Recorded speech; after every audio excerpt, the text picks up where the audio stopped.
दिवस के उपलक्ष्य में आज जो 4 मूर्ति बोध विहार पे जो प्रोग्राम ऑर्गेनाइजर की टीम में रीना बोध जी जो आए दिन न्यूज चैनल पर जो भी वक्ता ने कहा वो उसकी अपनी राय है, जिसकी पुष्टि नेशन न्यूज इंडिया नहीं करता। धन्यवाद। कमर की हड्डी, बैक की हड्डी वो यही काम करती है, कभी माइक के सामने नहीं आती है। रीना जी, आज संविधान दिवस मनाया गया और बाबा साहब ने जो संविधान दिया था आप लोगों को, आज संविधान की आपका क्या है? और संविधान के तहत तो सारा कुछ रुक चुका है, तो फिर आप फिर भी संविधान मना रहे हैं।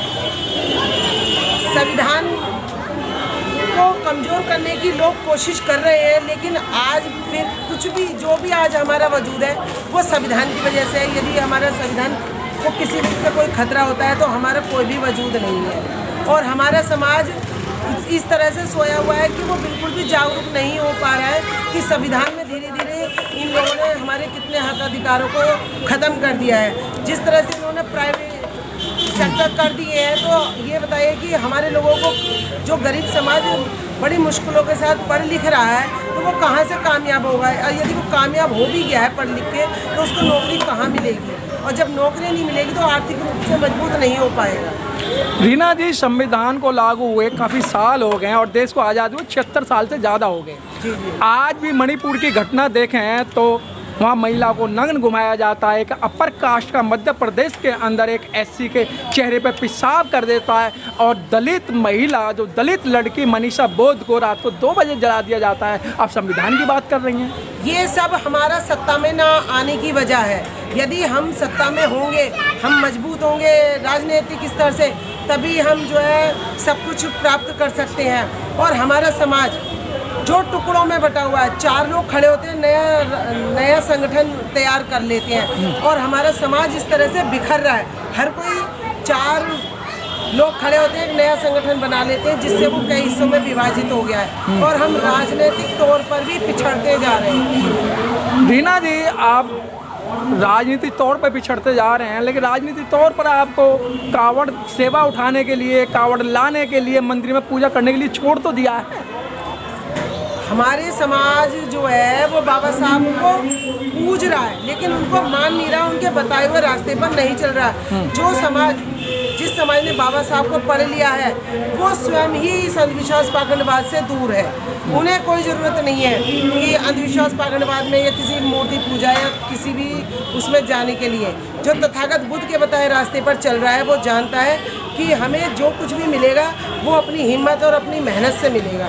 लेकिन मैडम, ये तो संविधान को पढ़ने का काम अपर कास्ट के लोग कर रहे हैं। जो मंदिरों में घंटा हिलाते थे, आज वो संसद भवन के अंदर टेबल पीट रहे हैं, क्योंकि वो लोग जानते हैं कि जो हमारे जो बैकवर्ड एरिया है, जो हमारा पिछड़ा समाज है, वो संविधान के द्वारा अपने हकों को प्राप्त कर रहा है। वो लोग जानते हैं कि यदि संविधान से ही इनको उनकी धाराओं को ख़त्म करके इनके हकों को वहीं से ख़त्म किया जा सकता है, इसलिए वो बार बार संविधान पर चोट कर रहे हैं और किसी न किसी बहाने हमारी धाराओं को नष्ट करते जा रहे हैं, उनको कम करते जा रहे हैं, उनका प्रभाव कम करते जा रहे हैं, जिसकी वजह से हमारे लोगों को उसका खामियाजा भुगतना पड़ेगा। अभी हमारा समाज सो रहा है, वो जब जागेगा जब शायद हमारा सब कुछ लुट चुका होगा। लेकिन रीना जी, अधिकतर देख रहे हो कि एससी समाज के अंदर 25 लाख से ज़्यादा संगठन बन चुके हैं और सब ये कहने संविधान खतरे में है, संविधान खतरे में है। मतलब खतरा तो बता रहे हैं, लेकिन उसका बचाव नहीं ढूंढ रहे हैं। वो लोग जानते हैं कि जो दूसरी बड़ी बड़ी पार्टियां हैं वो हमारे संविधान को कमज़ोर करने का काम कर रहे हैं, लेकिन ये जानते हुए भी हमारे समाज के लोग दूसरी बीजेपी और जो बड़ी बड़ी पार्टियां हैं, मनुवादी पार्टियां हैं, उनका साथ दे रहे हैं सिर्फ पैसे के लोभ लालच की वजह से।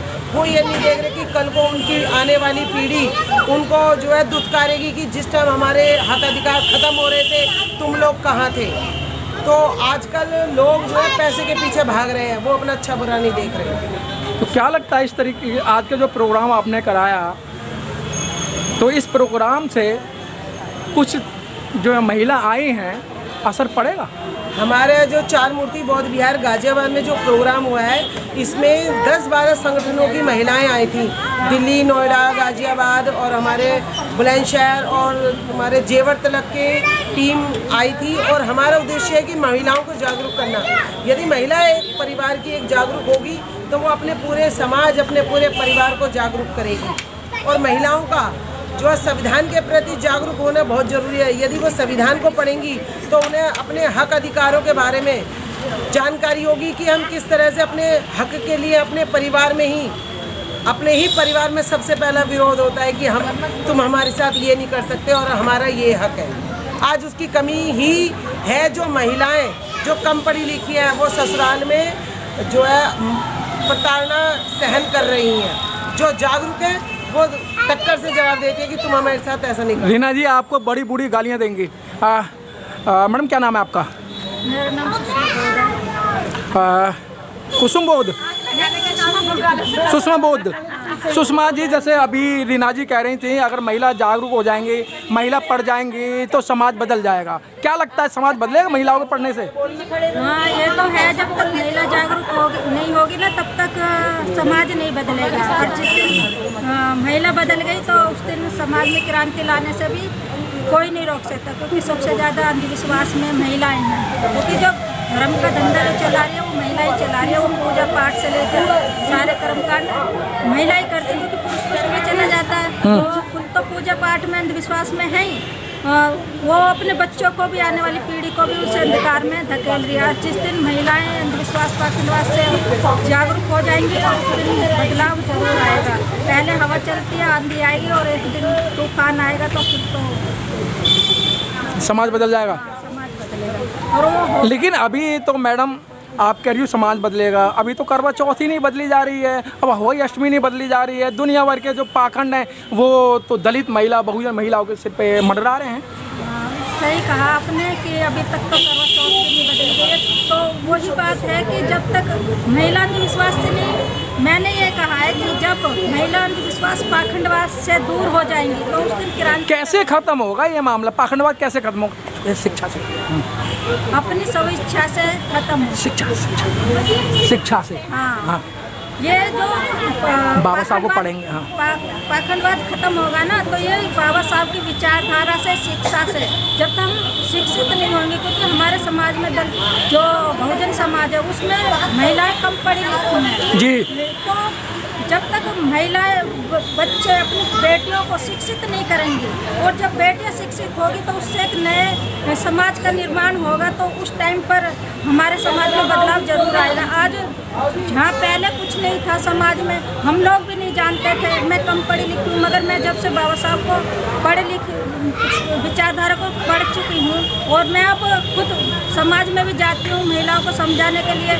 ऐसा नहीं है कि महिलाएं समझती नहीं है, वो जब बाबा साहब की बातें सुनती हैं, विचारधारा को सुनती हैं तो महिलाएं एक मीटिंग में ही बदल जाती हैं।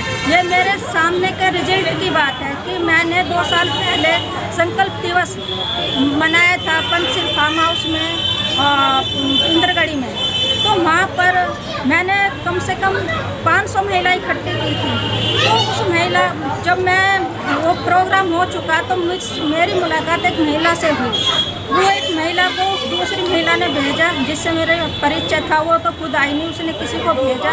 तो उसकी जब मेरी मुलाकात हुई तो वो मैंने कहा मैडम आप कैसे, आपको कैसे, कहाँ से बदलाव मिला? कह रही मैडम मैं आपकी मीटिंग से बदली हूँ। बाप रे बाप। हाँ, आपने जो पंचशील में मीटिंग कराई मैं उससे बदली हूँ। तो इसीलिए मैं कह रही हूँ कि जब तक हम शिक्षित नहीं होंगी हमारी महिलाएं और बाबा साहब की विचारधारा को नहीं पढ़ेंगी तो तब तक हमारे समाज में बदलाव नहीं होगा। जिस दिन पढ़ लेंगी, शिक्षित हो जाएगा हमारा समाज, तो उस दिन बदलाव जरूर आएगा। बहुत बहुत धन्यवाद मैडम, बहुत बहुत धन्यवाद।